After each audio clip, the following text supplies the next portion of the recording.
सुप्रभातम, जय श्री राम। प्यारे बच्चों, मैं राजेश शास्त्री G++ बैणी कुंगड़। संस्कृत के हमने 3 पाठ पहले पढ़ लिए थे अप्रैल में, और उसके बाद हमने फिर दोहराई की, व्याकरण की। तो अब हम दोबारा दोहराई कर रहे हैं DG भारतम संस्कृत का 3रा पाठ। प्रस्तुत पाठ डिजिटल इंडिया के मूल भाव को लेकर लिखा गया है। निबंधात्मक पाठ है। इसमें वैज्ञानिक प्रगति के उन आयामों को छुआ गया है जिनमें हम एक क्लिक द्वारा बहुत कुछ कर सकते हैं। आज इंटरनेट ने हमारे जीवन को कितना सरल बना दिया है। हम भौगोलिक दृष्टि से एक दूसरे के अत्यंत निकट आ गए हैं। इसके द्वारा जीवन के प्रत्येक क्रियाकलाप सुविधाजनक हो गए हैं। ऐसे ही भावों को यहाँ सरल संस्कृत में व्यक्त किया गया है। व्यक्त करना, अभिव्यक्ति, अपनी बात को रखा गया है। तो सभी बच्चे ध्यान देंगे। हम पाठ शुरू करते हैं। अद्य संपूर्ण विश्व डिजिटल इंडिया इत्यादि से चर्चा शुरू हुई थी। आज सारे संसार में डिजिटल इंडिया इस नाम की चर्चा सुनी जाती है। अस्य पदस्य क भाव है। इस पद का, पदस्य पद शब्द है, षष्ठी विभक्ति एकवचन। अस्य पदस्य कः भाव, कः कौ के, किम शब्द प्रथमा विभक्ति एकवचन। इस शब्द का क्या आशय है। इति मनसी जिज्ञासा उत्पद्यते। इति मनसी, ये मन में क्यों आया? क्योंकि मनसी, मन शब्द सप्तमी विभक्ति एकवचन, तो अधिकरण कारक में पे पर। उत्पद्यते, ये मन में जिज्ञासा, इच्छा उत्पन्न होती है। काल परिवर्तनेन सह मानवस्य आवश्यकता अपि परिवर्तते। काल परिवर्तनेन, काल परिवर्तन के साथ, परिवर्तनेन तृतीया विभक्ति एकवचन, सह के योग में तृतीया का प्रयोग। मानवस्य, मानव शब्द षष्ठी विभक्ति एकवचन। आवश्यकता जमा में अपि परिवर्तते। समय के अनुसार मानव की आवश्यकताएं भी बदल जाती हैं। प्राचीन काले ज्ञानस्य आदान प्रदान मौखिकम आसीत्। प्राचीन काले, प्राचीन काल शब्द है सप्तमी विभक्ति एकवचन, अधिकरण कारक। ज्ञानस्य, ज्ञान की, ज्ञान शब्द षष्ठी विभक्ति एकवचन। आदान प्रदान, लेना देना, आदान प्रदान, वस्तु विनिमय। मौखिकम आसीत्, पहले हमारे जो ज्ञान का साधन था वो मौखिक था। जो गुरु ने कह दिया शिष्य ने सुन लिया। आगे जो शिष्य ने कहा वो उसके शिष्यों को पढ़ाया गया। उसके बाद आगे जो उसने कहा वो उसके शिष्यों को पढ़ाया गया। इस प्रकार से मौखिक विद्या का आदान प्रदान होता था हमारे आश्रमों में, ऋषि मुनियों द्वारा, गुरुओं द्वारा। धीरे धीरे बाद में भोजपत्र, ताड़पत्रों के ऊपर लिखा जाने लगा, और उसके बाद वहाँ भी त्रुटि रही। फिर कागज़ का प्रयोग हुआ, और फिर हमारी लिखित भाषा जो है वो प्रयोग की जाने लगी।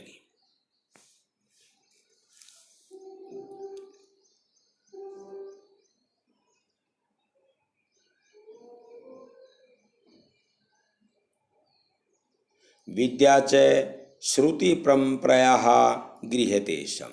और विद्या को श्रुति परंपरा के द्वारा, सुनने की परंपरा के द्वारा गृह्यते, ग्रहण किया जाता था। अनंतरम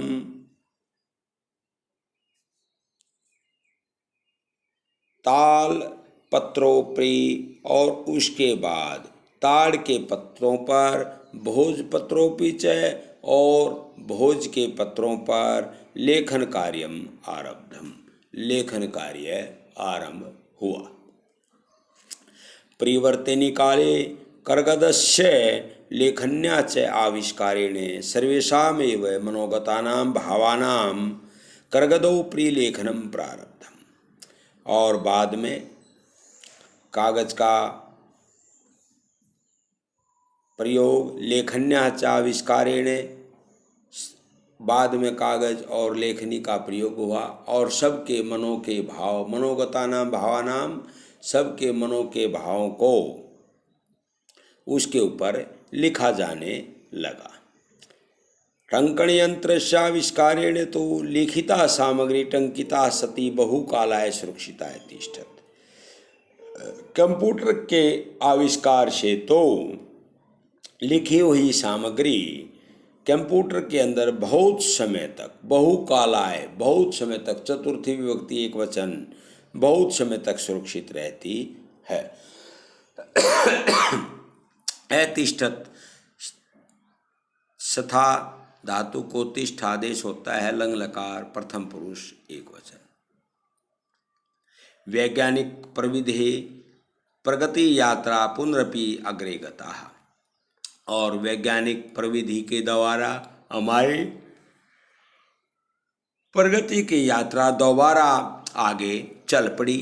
अद्य सर्वाणि कार्याणि संगणकं नामकेन यंत्रेण साधितानि भवन्ति। और आज सारे कार्य कंप्यूटर यंत्र के माध्यम से ही किए जाते हैं। भू धातु लट लकार प्रथम पुरुष बहुवचन। लिख्यन्ते च और लिखी जाती हैं। कर्गद उद्योगे वृक्षाणाम उपयोगेन वृक्षा कर्तन्ते सम। कागज के प्रयोग के लिए वृक्षों को काटा जाने लगा। परम संगणकस्य अधिकाधिक प्रयोगेण वृक्षाणाम कर्तने न्यूना भविष्यति। लेकिन कंप्यूटर के प्रयोग के द्वारा वृक्षों का काटना भी बंद हो गया। इति विश्वास, ये विश्वास है। अनेन पर्यावरण सुरक्षायाः दिशि महान उपकारो भविष्यति। और ये पर्यावरण की दिशा में बहुत बड़ा उपकार होगा। यानी पहले हम जो कागज के लिए पेड़ों की कटाई करते थे, आज हमने वो बंद कर दी है और हम उसकी जगह कंप्यूटर के अंदर, लैपटॉप के अंदर, अपने मोबाइल के अंदर सारी बातों को रखते हैं, जिससे कागज का प्रयोग बहुत कम हो गया है। और सरकार ने भी सभी कार्यालयों में कागज के प्रयोग पर बहुत कम प्रयोग करने की सलाह दी है।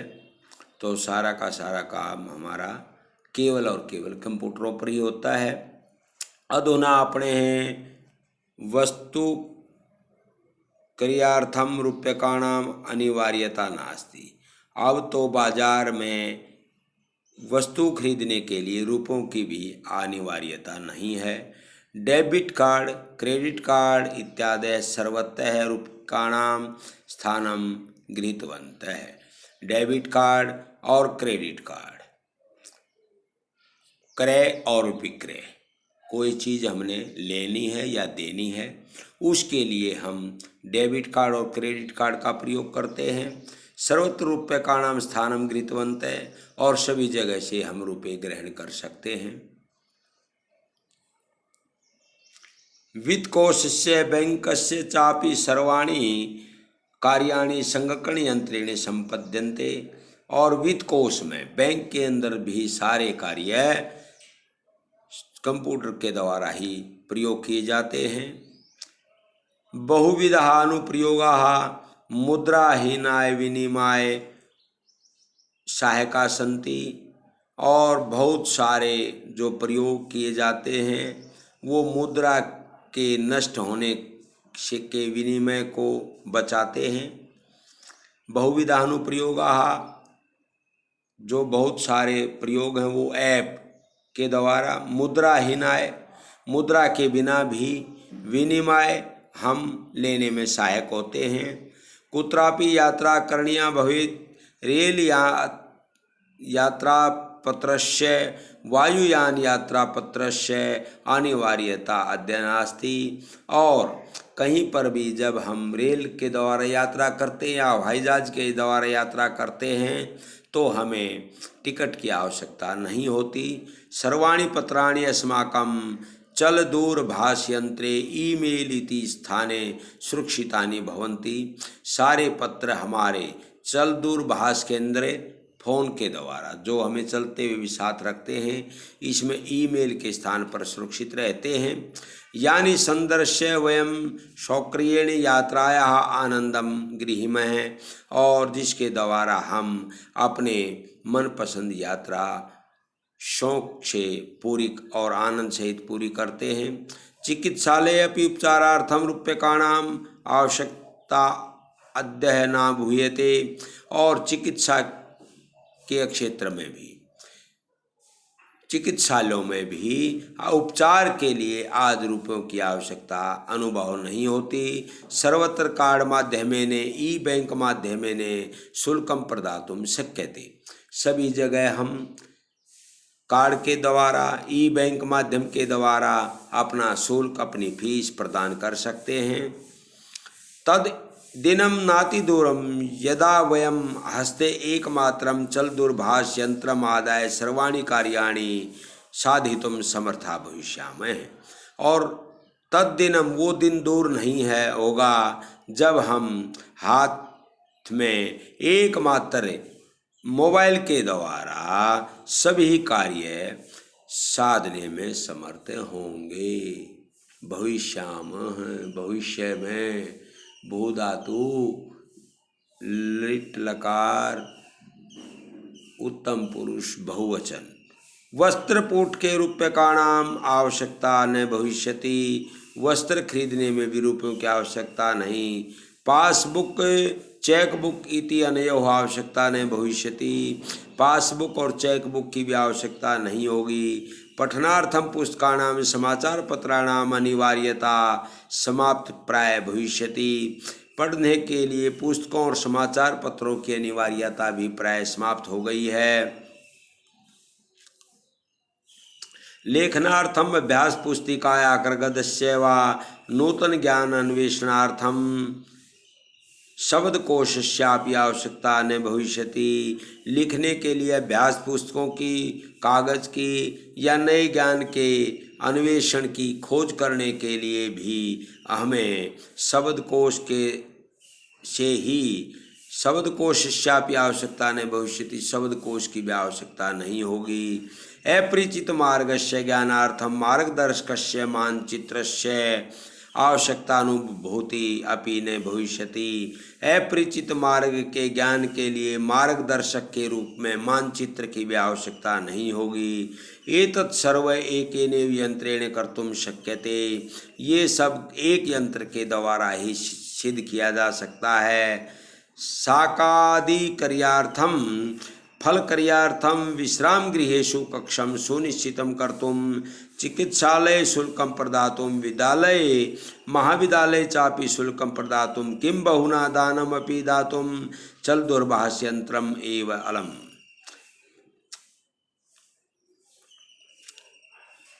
सब्जी इत्यादि खरीदने के लिए, फल खरीदने के लिए, विश्राम गृह में कक्ष सुनिश्चित करने के लिए, चिकित्सालय में शुल्क प्रदान करने के लिए, विद्यालय और महाविद्यालयों में शुल्क देने के लिए,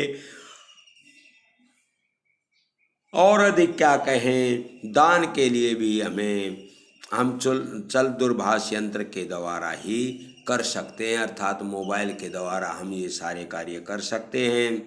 डीजी भारतम इति अस्याम देशी वयम भारतीयाः द्रुतगत्या अग्रेसरामः। डीजी भारत, ये इस दिशा में हम भारतीय तेज गति से आगे बढ़ रहे हैं। प्यारे बच्चों, हमारा ये पाठ पूरा होता है। इसके प्रश्न उत्तर, शब्दार्थ, छोटे प्रश्न उत्तर निकाल करके आपने लिखने हैं, शब्दार्थ लिखकर याद करने हैं और इसका सरलार्थ करना है। सो धन्यवाद।